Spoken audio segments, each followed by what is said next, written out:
跟随耶稣的门徒，看他视角一直去模糊，复活显成就预言，喜樂的傳教救靈魂。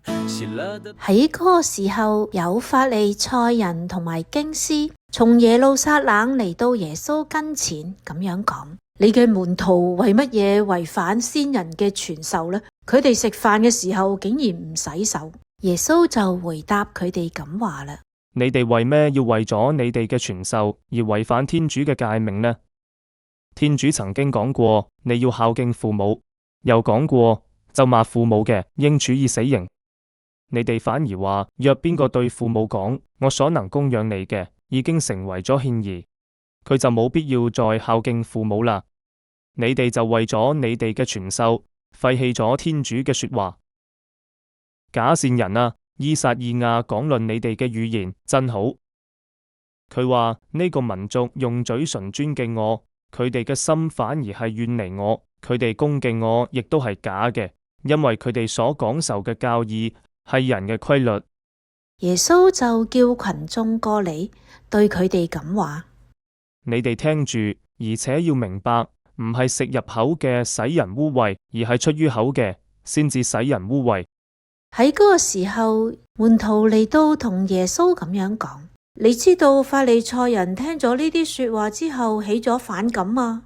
耶穌就回答佢咁話：任何植物，凡唔係我天父所種植嘅，就必要連根拔除。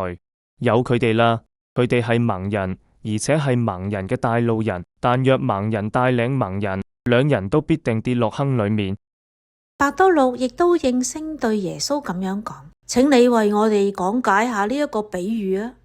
耶穌就咁樣講啦：連你哋都唔明白嗎？你哋唔知道，凡食入口嘅，先到肚腹裏面，然後排泄到去廁所度嗎？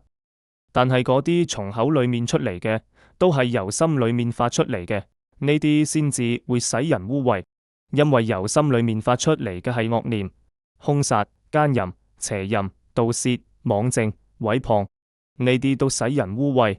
至於唔洗手食飯，並唔能夠使人污穢。憐憫弱小，理性真理，為主犧牲甘心樂意。聖經注釋：先人嘅傳授係指眾經師為咗善守梅瑟法律所加嘅條例，法利賽人守呢啲嘅誡條比守法律更加拘謹，咁樣顛倒是非，理應為耶穌所痛斥。成了獻儀係講人發願將某一啲嘅物品獻於聖典，再唔能夠為人所用。話法利賽人好似魔鬼所殺嘅幼子，唔係從天父嚟嘅。所食嘅食物唔能夠使人潔與不潔，原來真正嘅潔與不潔係在於靈魂。嗰啲使靈魂不潔嘅只有罪惡，而罪惡嘅發生係由於人心術不正。耶穌教導我們要心從依靠天主，愛主愛人寬恕仇人，憐憫弱小理性真理。